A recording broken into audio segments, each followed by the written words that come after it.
Hello everyone, my name is Anitsu and I'm back with another Digimon video. So the year 2020 has definitely been a really interesting year considering all of the shakeups on release schedules and everything that changed due to the pandemic, and I feel like everything that was set to release around Digimon in the year 2020 could have been way more grander and way bigger of a celebration of a year for the franchise than it ended up being.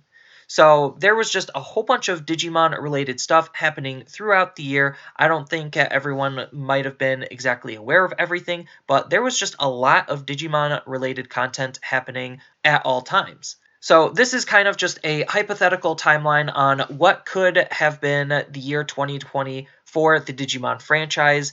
For the most part, it's going to stay relatively same to what happened, just a couple of minor tweaks here and there based on just, the pandemic. So to start things off, for the Digimon franchise in the year 2020, we got the Japanese version of the Last Evolution Digimon movie. So this was a big celebration, one of the bigger movies that they released to end the Adventure series and be a sequel to the Adventure Try movies. And it was the ending of a lot of characters' journeys, and it was just a very good movie to just celebrate what Digimon is. So Japan got that on February 21st, and that would have happened as normal because this was pre-pandemic. Then jumping all the way over into March, on March 15th, we got the second wave of the Digimon V-Pets. So Digimon in 2019 released the 20th anniversary V-Pets, and we got a second wave in 2020. So the fact that we even got a second wave was a pretty big deal, considering it just shows how many people still love the IP, still love the V-Pets, and still think that it's popular enough to get a second wave of. This time, I believe the second wave just added a couple of new things to the V-Pets and made it a little bit more enticing to get them. Then, had Corona not happened, we would have gotten in English theaters the Japanese subtitled version of the Last Evolution movie again. So, Japan had previously got it in February, and if the pandemic didn't happen, then we definitely would have saw it in theaters with English subtitles on March 25th. Then jumping over into April, starting on April 5th, we would have gotten the new adventure anime. So the new adventure anime isn't necessarily a reboot, it's its own thing. But either way, we got a new adventure anime, and this was really huge for the franchise because a lot of people really like the adventure cast, and it is good for both new and old fans because the old fans have something new and interesting to watch with their favorite characters. On top of which, it is a great new starting point for a lot of potential new Digimon fans. Just because it is a new show, they don't really need any prior knowledge. So it was just a really good thing to just have this be a good new anime to show off for everyone. But the unfortunate thing is, after the first couple of episodes, the pandemic did put the anime on delay, so we just wouldn't have really had that delay period. Then a little bit further down in April, on April 24th, the Digimon TCG got released in Japan. Technically, it didn't get fully released considering that date they just got the 3 starter decks, so they were just playing with the 3 starter decks for a little bit until the first set officially comes out. And the first set officially came out on May 15th for the Digimon TCG. So on May 15th in Japan, they got their first booster set, New Evolution, and this was the big first set for the Digimon card game, and this set really sparked and ignited a lot of people's interests in the game as it added a 4th new color to the game. So on top of the 3 existing colors, they now had a 4th one, and then on top of which it just continued to expand on some of the base mechanics of the game, and definitely was a really interesting and really popular set that a lot of people seemed to enjoy a lot. So much so that it even sparked some interest in the English market to start picking up Japanese cards because they were just really, really hungry for the Digimon card game. Then, jumping all the way into July, had the coronavirus not really happened, then this is the time frame that we would have had the last Evolution movie put onto Blu-ray. So we probably would have already had the dub of the anime movie as well. So things would have been way ahead of schedule, and considering we had a reasonable gap, it definitely would have sparked a lot of people's interest back up in Digimon, which would have been really, really nice because we would have gotten see the dub around this time, and some people really like the dub, and it just would have caused some more exposure for the franchise. Then, jumping all the way to July 22nd, that is when Japan got their second booster, Ultimate Power, and this was definitely another really popular booster, considering it adds 2 more colors to the whole color pie.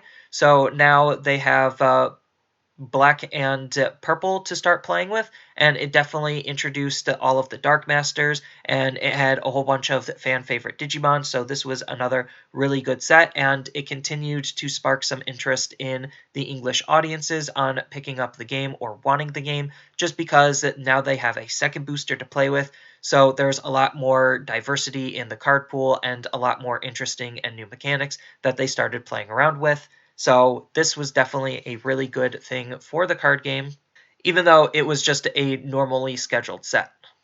Then we have a big dry spell for August and September, and then at the beginning of October is when we get the third wave of the Digimon V-Pets. So the fact that the second wave did well enough to get a third wave was definitely really, really interesting, and they got some new colors and again, new additions to the third wave.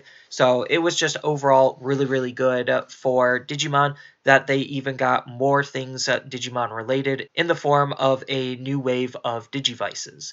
So that was definitely something really interesting that happened because, again, it still shows that there is a market for these. People still like these, and Digimon, from all of the previous events that happened in the year, definitely had a whole bunch of hype and buzz around them.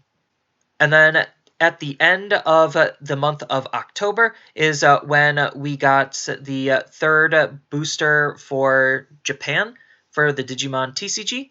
So probably around September, they would have told us that the English version of the game is coming. And then all the way in November, we still would have gotten the spoilers for Special Booster 1.0 for its inevitable release sometime in November. But in November, what also happened was the fact that Japan got 3 new starter decks for the Digimon TCG.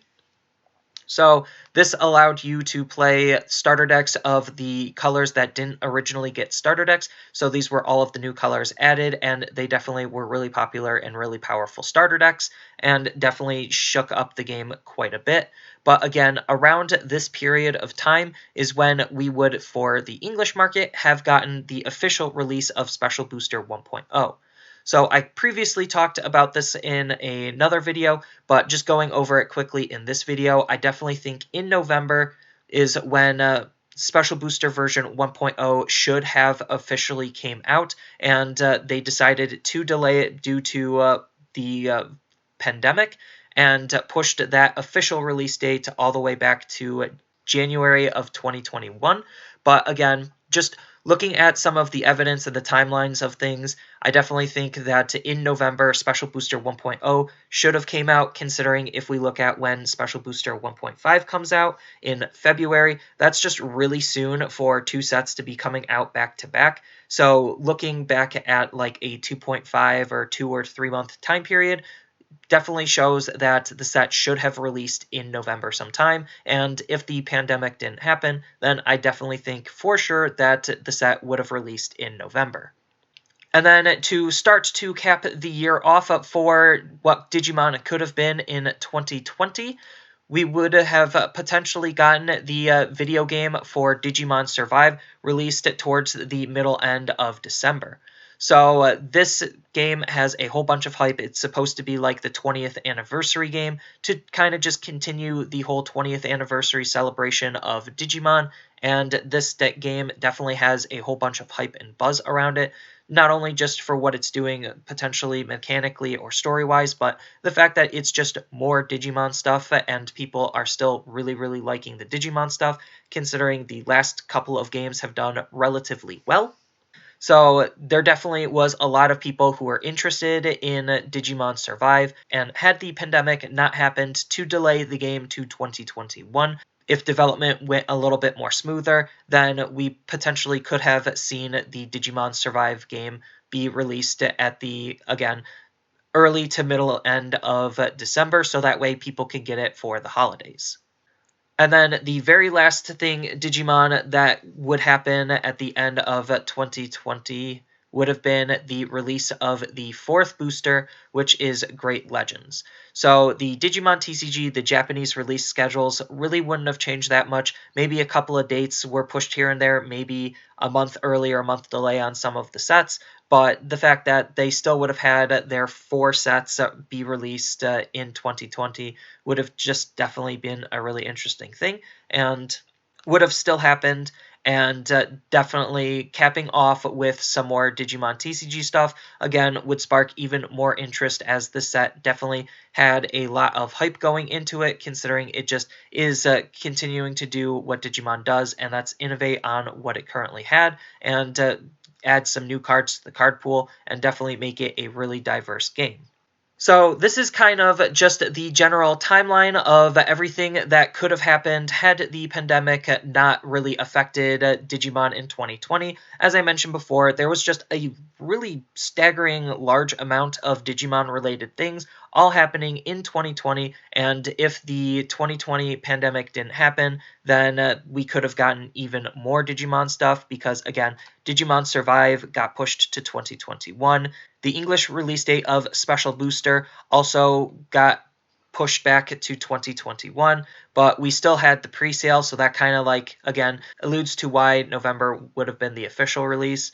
But the date of the Blu-ray movie definitely was pushed back and changed because of the pandemic, and on top of which we would have had the theater version of the Digimon movie, and that was just outright canceled. So the year 2020 definitely could have been a lot more grander for the Digimon IP, and I am very thankful that we got what we did get, but just looking at what we could have gotten, it could have been definitely a lot bigger of a celebration.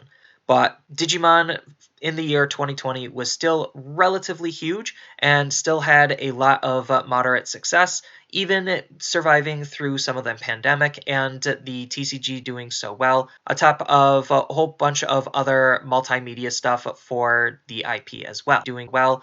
So that's kind of all I really have for this video. As always, feel free to tell me your thoughts down in the comments below. And don't forget to like, share, and subscribe for more content. And I will see you in the next video in the year 2021.